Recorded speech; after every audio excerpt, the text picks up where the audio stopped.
This video is for educational and informational purposes only. Please do your own research before applying.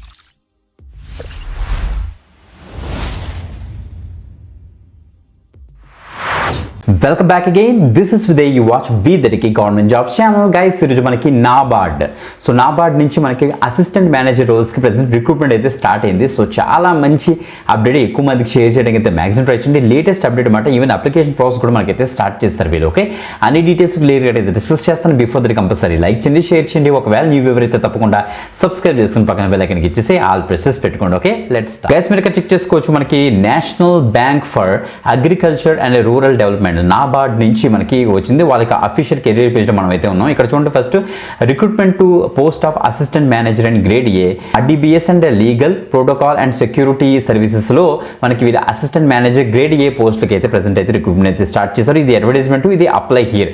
ఈ apply here మీకు ఇచ్చేస్తామంటే మనకి ఈ ఒక పేజ్లోకి అయితే రీడ్ అయితే అవుతుంది. డైరెక్ట్ మనకి ఐబీపీఎస్ పెయిన్లో ఉండేది అనమాట. ఓకే, సో 8th నవంబర్ నుంచి మనకైతే ఆన్లైన్ అప్లికేషన్ అయితే స్టార్ట్ అయింది. 30th నవంబర్ వరకు మనకైతే ఉంటుందని ఇచ్చారు. అప్పటికల్లా మీరు అయితే అప్లై అయితే చేసుకోవాలి. Click here for new registration మీకు ఇచ్చేసి డీటెయిల్స్ అని కూడా ప్రాపర్గా ప్రొవైడ్ చేసి ఫాస్ట్గా అయితే అప్లై అయితే చేసుకోవచ్చు. ఇప్పుడు మనకి నోటిఫికేషన్ ఏంటి ప్రాపర్గా మనం అయితే ఎక్స్ప్లోర్ చేద్దాం. చూడండి ఒకసారి. National Bank for Agriculture and Rural Development నుంచి మనకి అసిస్టెంట్ మేనేజర్ రోల్స్కి గ్రేడ్ ఏ పొజిషన్స్కి ప్రెసెంట్ అయితే మనకైతే వీళ్ళైతే హైరింగ్ అయితే చేస్తున్నారు. మనకి డిపార్ట్మెంట్స్ ఉన్నాయి. మనకి rural development banking service RDBS and legal or protocol సెక్యూరిటీస్లో ఈ యొక్క అసిస్టెంట్ మేనేజర్స్ గురించి వీళ్ళైతే చూస్తున్నారట. ఆ డీటెయిల్స్ అని కూడా ఇక్కడ ఇచ్చారన్నమాట. Okay, so 8th to 30th November వరకు మీరైతే అప్లై చేసుకుంటారు. ఫేజ్ 1 ప్రిలిమినరీ ఎగ్జామినేషన్ వచ్చేటప్పటికి మనకి 20th డిసెంబర్ని వీళ్ళైతే కండక్ట్ చేస్తారు. ఫేజ్ 2 మెయిన్ ఎగ్జామినేషన్ వచ్చేటప్పటికి 25th జనవరి 2026 అయితే కండక్ట్ చేస్తారు. ఫేజ్ 3 సైక్రోమెట్రిక్ టెస్ట్ ఏమో తర్వాత అయితే అనౌన్స్ చేస్తారని వీళ్ళైతే చెప్తున్నారు అనమాట. ఓకే, ఇంకా టేబుల్ 1లో మనకి క్లియర్ కట్గా వేకెన్సీస్ లిస్ట్ అని కూడా ఇచ్చారన్నమాట. టోటల్గా 91 వేకెన్సీస్ తోటి ఈ యొక్క నోటిఫికేషన్ అయితే మనకైతే రిలీజ్ చేశారు. ఇప్పుడు క్లియర్గా వినండి గైస్. మనకి అసిస్టెంట్ మేనేజర్లో ఫస్ట్ ఆర్డీబీఎస్ అని ఒక డిసిప్లిన్ అయితే ఉందన్నమాట. అందులో మనకి general, chartered accountant, company secretary, finance, computer or information technology, agriculture engineering, plantation horticulture, fisheries, food processing, land development and soil sciences, next వస్తే civil engineering, electrical engineering, media specialist, economics అన్ని ఉంటాయన్నమాట. Next assistant మేనేజర్లో ఆర్డీబీఎస్లో మనకి టోటల్గా 85 vacancies అయితే ఉన్నాయి. అదే assistant manager లీగల్కి వచ్చేటోడికి 2 vacancies, assistant manager protocol and సెక్యూరిటీకి వచ్చేటోడికి 4 వేకెన్సీస్, టోటల్గా 91 వేకెన్సీస్తో ఈ యొక్క రిక్రూట్మెంట్ అయితే స్టార్ట్ చేశారు.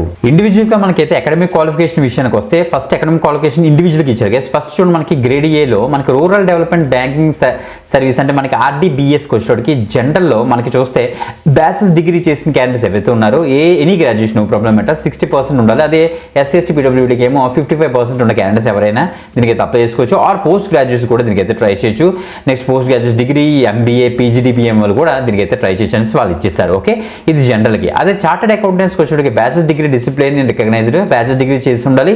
Membership of institute of chartered accountancy కూడా ICAI అయితే మీరైతే చేసి ఉండాల్సి చెప్తున్నారు. నెక్స్ట్ కంపెనీ సెక్రటరీకి వచ్చేటికి బ్యాచిలర్స్ డిగ్రీ చేస్తే సరిపోతుంది. దాంతోపాటు ఏమైనా ఫెలోషిప్, మెంబర్షిప్ ఏమైనా ఉంటే మీకు ICSలోని సో మీరు దీనికి అయితే అప్లై చేసుకోవచ్చు. నెక్స్ట్ ఫైనాన్స్కి వచ్చేటికి BBA చేసిన వాళ్ళు, BMS చేసిన వాళ్ళు దీనికి అయితే అప్లై చేసుకోవచ్చు. 60% ఉంటే చాలు. SST వాళ్ళకి ఏమో 55% ఉన్నది చాలు, దీనికి అయితే అప్లై చేసుకోవచ్చు.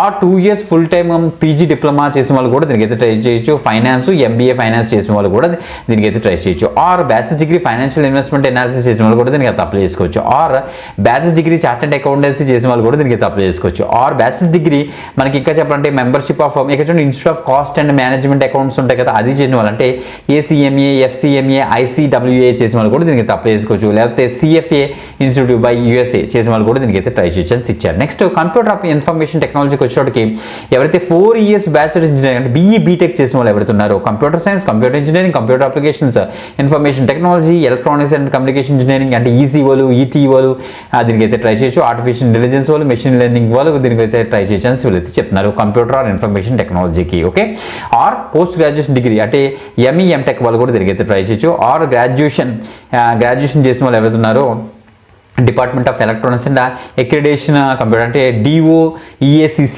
B లెవెల్ చేసిన వాళ్ళు కూడా దీనికి అయితే ట్రై చేయొచ్చట. నెక్స్ట్ ఇంకా అగ్రికల్చర్ ఇంజనీరింగ్ వచ్చేటప్పుడు అంతే, దీనికి కూడా బ్యాచిలర్స్ డిగ్రీ ఎవరైతే చేశారో ఇంజనీరింగ్లో BE BTech చేసిన వాళ్ళు ఎవరైతే ఉన్నారో అగ్రికల్చర్ ఇంజనీరింగ్లో వాళ్ళు దీనికి అయితే ట్రై చేయొచ్చు. నెక్స్ట్ ప్లాంటేషన్ అండ్ హార్టికల్చర్ వచ్చేటప్పటికి bachelor's degree in horticulture from any recognised university దీనికి అయితే ట్రై చేయొచ్చు. నెక్స్ట్ ఫిషరీస్ కూడా అంతే, బ్యాచిలర్స్ డిగ్రీ ఇన్ ఫిషరీస్ ఎవరైతే చేశారో అంటే ఇంకా ఫిషరీస్ సైన్సెస్ చేసిన వాళ్ళు ఎవరైతే ఉన్నారో even post graduation degrees fisheries చేసిన వాళ్ళు కూడా దీనికి అయితే ట్రై చేయొచ్చు. చేయొచ్చు. ఫుడ్ ప్రాసెసింగ్ వచ్చేటికి బ్యాచిలర్స్ డిగ్రీని food processing or food technology, dairy technology వాళ్ళు కూడా దీనికి అయితే ట్రై చేయ ఛాన్స్ ఇచ్చారు. ల్యాండ్ డెవలప్మెంట్ అండ్ సాయిల్ సైన్సెస్కి వచ్చేటికి బ్యాచిలర్స్ డిగ్రీ ఎవరైతే సాయిల్ సైన్స్లోని, అగ్రికల్చర్లోని, ఎన్విరాన్మెంటల్ సైన్స్లో చేసిన వాళ్ళు ఎవరైతే ఉన్నారో వాళ్ళు దీనికి అయితే అప్లై చేసుకోవచ్చు. సివిల్ ఇంజనీరింగ్ వచ్చేటికి అంతే బీఈ బీటెక్ వాళ్ళు, ఎంఏ ఎంటెక్ వాళ్ళు, civil engineering or structure engineering చేసిన వాళ్ళు దీనికి అయితే ట్రై చేయొచ్చు. ఎలక్ట్రికల్ ఇంజనీర్ కూడా అయితే బీఈ బీటెక్ వాళ్ళు ఎవరైతే ఉన్నారో, ఈవెన్ ఎంఏ ఎంటెక్ వాళ్ళు ఎవరైతే ఉన్నారో వాళ్ళందరూ కూడా దీనికి అయితే ట్రై చేయొచ్చు. Electrical, electronics engineering or power సిస్టమ్స్లో చేసిన వాళ్ళందరూ కూడా ట్రై చేయొచ్చు. నెక్స్ట్ మీడియా స్పెషలిస్ట్ వచ్చేటికి పోస్ట్ గ్రాడ్యుయేషన్ డిగ్రీ చేసి ఉండాలట mass media or mass communication or communication జర్నలిజంలోని వాళ్ళు దీనికి అయితే ట్రై చేయొచ్చు. ఎకనామిక్స్కి వచ్చేటికి post graduation degree applied economics ఎవరైతే చేశారో వాళ్ళు దీనికి అయితే అప్లై అయితే చేసుకోవచ్చు. అసిస్టెంట్ మేనేజర్లో మనకి లీగల్ సర్వీస్లో బ్యాచిలర్స్ డిగ్రీని మనకి ఎనీ లాలో చేసిన వాళ్ళు ఎవరైతే ఉన్నారో బ్యాచిలర్స్ డిగ్రీ వాళ్ళు దీనికి అయితే అప్లై అయితే చేసుకోవచ్చు అని ఇచ్చారు. ఓకే, ఇంకా ఇండివిజువల్గా మనకి మొత్తం యొక్క నోటిఫికేషన్లో స్పెసిఫికేషన్స్ అయితే ఇచ్చారు అన్నమాట. ఈవెన్ స్కిల్స్ అంటే మనం ఒకవేళ కనుక పర్టికులర్ రోల్ కనుక సెలెక్ట్ అవుతే ఏ స్కిల్ మీద మనం వర్క్ చేస్తాం అనేసి కూడా ఇక్కడ ఇచ్చేసారు. ఈ యొక్క టేబుల్ చెక్ చేసుకోండి. నెక్స్ట్ ఏజ్ క్రైటీరియా 1 నవంబర్ 2025 కల్లా మినిమం 21 నుంచి మాక్సిమం 30 ఇయర్స్ వరకు ఉన్న క్యాండిడేట్స్ ఎవరైతే ఉన్నారో వాళ్ళందరూ దీనికి అయితే అప్లై చేసుకోవచ్చు. ఒక 2 డేట్స్ ఇచ్చారు. ఈ 2 డేస్ మధ్యలో పుట్టిన వాళ్ళు దీనికి అయితే అప్లై చేసుకోవచ్చు అని ఇచ్చారు. ఇంకా ఏజ్ రిలాక్సేషన్స్ అయితే ఉంటాయి as per the government norms. మనకైతే 3 ఇయర్స్ ఓబీసీ వాళ్ళకి, 5 ఇయర్స్ ఎస్సీ ఎస్టీ వాళ్ళకి అయితే ఉంటుంది. ఇంకా పీడబ్ల్యూబీడీ ఎక్స్ సర్వీస్ మెన్కి as per the government norms ఉంటాయి, చెక్ చేసుకోండి. ఇంకా క్లియర్గా చెప్పాలంటే 10 ఇయర్స్ పీడబ్ల్యూబీడీ జనరల్, 13 ఇయర్స్ ఏమో పీడబ్ల్యూబీడీ ఓబీసీ, 15 ఏమో పీడబ్ల్యూబీడీలో మనకి ఎస్సీ ఎస్టీ వాళ్ళకి అయితే ఇస్తారనేసి ఇక్కడ క్లియర్గా మెన్షన్ చేశారు. ఇంకా సెలక్షన్ ప్రాసెస్ వచ్చేటికి టోటల్గా 4 ఫేజెస్లో చేస్తారట గైస్, చూడండి ఒకసారి. ఓకే, ఫస్ట్ మనకైతే ప్రిలిమినరీ ఎగ్జామినేషన్ అయితే ఉంటుంది. సో ఆర్డీబీఎస్ అండ్ లీగల్కి సంబంధించి మాట. అందులో మనకి రీజనింగ్ మీద, ఇంగ్లీష్ లాంగ్వేజ్ మీద, కంప్యూటర్ నాలెడ్జ్ మీద, క్వాంటిటేటివ్ యాప్టిట్యూడ్ మీద, డెసిషన్ మేకింగ్, జనరల్ అవేర్నెస్ మీద, ఈకో అండ్ సోషల్ ఇష్యూస్ మీద. నెక్స్ట్ ఇక చెప్పాలంటే మనకి ఇంకా అగ్రికల్చర్ అండ్ రూరల్ డెవలప్మెంట్ మీద మనకి టోటల్గా 200 క్వశ్చన్స్, 200 మార్క్స్కి అయితే ఎవాల్యుయేట్ చేస్తారు. Bilingual English and English language మీద మనకి హిందీ లాంగ్వేజ్ మీద ఉంటుంది, బట్ ఇంగ్లీష్ చూస్ చేసుకుని రాయొచ్చు. 120 మినిట్స్ మనకైతే టైం అయితే ఇస్తారనేసి ఇచ్చారన్నమాట. Okay, qualifying section individual section మనం అయితే క్వాలిఫై అవ్వాలని కూడా వీళ్ళైతే చెప్తున్నారు. మెరిట్ సెక్షన్ కూడా ఉంటుందని చెప్తున్నారు అనమాట. ఓకే, తర్వాత మనకి మెయిన్ ఎగ్జామినేషన్ ఉంటుంది. దాని యొక్క స్ట్రక్చర్ వచ్చేటప్పుడు పేపర్ 1, పేపర్ 2గా డివైడ్ చేస్తారు. పేపర్ 1లో జనరల్ ఇంగ్లీష్ మీద ఉంటుంది, పేపర్ 2 ఏమో ఎకనామిక్స్ మీద మనకైతే ఉంటుంది. పేపర్ 1లో మనకి జనరల్ ఇంగ్లీష్ మీద 3 క్వశ్చన్స్ ఇస్తారు, 100 మార్క్స్కి 90 మినిట్స్ డ్యూరేషన్ అయితే ఇస్తారు. పేపర్ 2 వచ్చేటప్పుడు మనకి ఆబ్జెక్టివ్ అండ్ డిస్క్రిప్టివ్ కూడా ఉంటుంది. మనకి ఆబ్జెక్టివ్లో 30 క్వశ్చన్స్, నెక్స్ట్ 50 మార్క్స్కి ఎవాల్యుయేట్ చేస్తారు, 30 మినిట్స్ డ్యూరేషన్ ఇస్తారు. 6 క్వశ్చన్స్ అయితే ఇస్తారట దీనికి ఏంటి పేపర్ 2లోని డిస్క్రిప్టివ్ టైప్లోని. అందులో 50 మార్క్స్కి 90 మినిట్స్ మనకైతే ఇస్తారనేసి క్లియర్గా మెన్షన్ చేస్తారు. Okay, some questions carry 2 marks, ఈ some questions carries 1 mark in each అని కూడా మెన్షన్ చేస్తారు, చెక్ చేసుకోండి. ఇంకా స్పెషలిస్ట్ పోస్ట్కి పేపర్ 1, పేపర్ 2 ఏమేమి ప్రిపేర్ అవ్వాలి, నెక్స్ట్ లీగల్ పోస్ట్కి పేపర్ 1, పేపర్ 2 ఏమేమి ప్రిపేర్ అవ్వాలి ఇక్కడ చెక్ చేసుకోండి. తర్వాత మీకు సైక్రోమాటిక్ టెస్ట్ అయితే ఉంటుంది, మ్యాండేటరీ అట, ఎంసీక్యూ బేస్డ్ 90 మినిట్స్ డ్యూరేషన్ అయితే ఇస్తారు. తర్వాత ఇంటర్వ్యూ అయితే ఇస్తారు, మనకి 50 మార్క్స్కి అయితే ఎవాల్యుయేట్ చేస్తారు. ఇలాగా 4 ఫేజెస్లో మనకైతే సెలక్షన్ ప్రాసెస్ అయితే జరుగుతుందనేసి క్లియర్గా ఇక్కడ మెన్షన్ చేశారు. దానికి కావాల్సిన సిలబస్ ఏంటి అని కూడా ఇక్కడ ఇచ్చారు. పేపర్ 1 ఏంటి ఏమేమి ప్రిపేర్ అవ్వాలి, పేపర్ 2 ఏమేమి ప్రిపేర్ అవ్వాలనేసి 44 పేజెస్ ఈ యొక్క నోటిఫికేషన్ అయితే రిలీజ్ చేశారు. ఈ యొక్క పీడిఎఫ్ మాట, ఈ పీడిఎఫ్లో అన్ని డీటెయిల్స్ మనకైతే ప్రాపర్గా మెన్షన్ చేస్తారు. ఏజ్ క్రైటీరియా మనం ఆల్రెడీ డిస్కస్ చేస్తాం. ఇంకా ప్రోటోకాల్ సెక్యూరిటీకి వచ్చేటికి ఇది ఎక్స్పీరియన్స్ అడిగారు గైస్.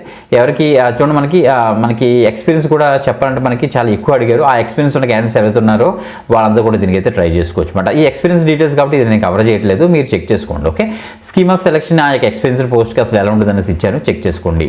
ఎగ్జామినేషన్ సెంటర్స్ విషయానికి వస్తే మనకి ఆంధ్రప్రదేశ్లో శ్రీకాకుళం, గుంటూరు, విజయవాడ, కడప, కర్నూలు, నెల్లూరు, రాజమండ్రి, విశాఖపట్నం, తిరుపతి, కాకినాడ, విజయనగరం, ఒంగోలు అయితే ఉన్నాయన్నమాట. ఇంకా కిందకు వచ్చేస్తే మనకైతే తెలంగాణలో వచ్చేటికి హైదరాబాద్, కరీంనగర్, వరంగల్, ఖమ్మం, మహబూబాబాద్ నగర్ అయితే ఇచ్చారన్నమాట.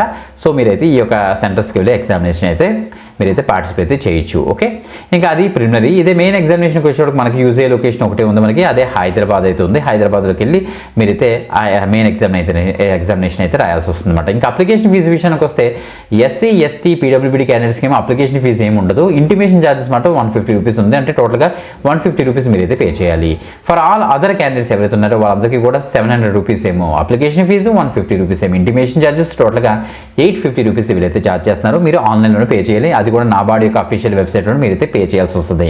ఇంకా ఎమల్మెంట్స్ అంటే మనకు సెలెక్ట్ అవుతే అసిస్టెంట్ మేనేజర్గా మనకి పే స్కేల్ వచ్చేటికి బేసిక్ 44,500 నుంచి మనకైతే వేరే అవుతుంది. ఆ 17 ఇయర్స్లో 89,150 వరకు వేరే అయితే అవుతుంది. అంటే దానికి కావాల్సిన అన్ని ఎలివెన్సెస్ కూడా మనకైతే ఉంటాయి. DNS elevens, local compensatory elevens, house rent elevens, grade allowances అన్ని కూడా కలుపుకొని దగ్గర అప్రాక్సిమేట్గా 1 lakh రూపీస్ వస్తుంది అనేసి వీళ్ళే మెన్షన్ చేస్తారు అఫీషియల్ పీడిఎఫ్స్లో. మీరు ఇక్కడ చెక్ చేసుకోవచ్చు. ఓకే, చాలా మంచి అప్డేట్, తప్పకుండా అయితే ట్రై చేయండి. ఇంకా హౌ టు అప్లై విషయానికి విషయానికి వస్తే nabard.org-లోకి మీరు వెళ్తారు. వెళ్ళిన తర్వాత అప్లికేషన్ రిజిస్ట్రేషన్ చేసుకుంటారు. తర్వాత పేమెంట్ ఆఫ్ అప్లికేషన్ ఫీ చేస్తారు. తర్వాత photograph and signature scan upload చేస్తారని ఇచ్చారు. మరి మనకి ఫోటోగ్రఫీ యొక్క డైమెన్షన్స్ ఏంటి, అసలు ఏమేం ఫార్మేట్లో ఉండాలి ఇక్కడ ఇచ్చారు. తర్వాత సిగ్నేచర్ అసలు క్యాపిటల్ లెటర్స్లో signature capital letters will not be accepted అని ఇచ్చారు. సిగ్నేచర్ ఎలా రాయాలి, ఎలా పెట్టాలని కూడా ఇక్కడ ఇచ్చారు. Next left hand thumb impression upload చేయాలి. Next hand return declaration letter కూడా మనం అయితే అప్లోడ్ చేయాలని ఇచ్చారు. అంటే బ్యాంక్ ఎగ్జామ్కి అసలు ఎలా అయితే అప్లోడ్ చేస్తామో అయ్యే సేమ్ డాక్యుమెంట్స్ మనం అయితే ఇక్కడ అప్లోడ్ చేస్తే సరిపోతుందని ఇచ్చారన్నమాట.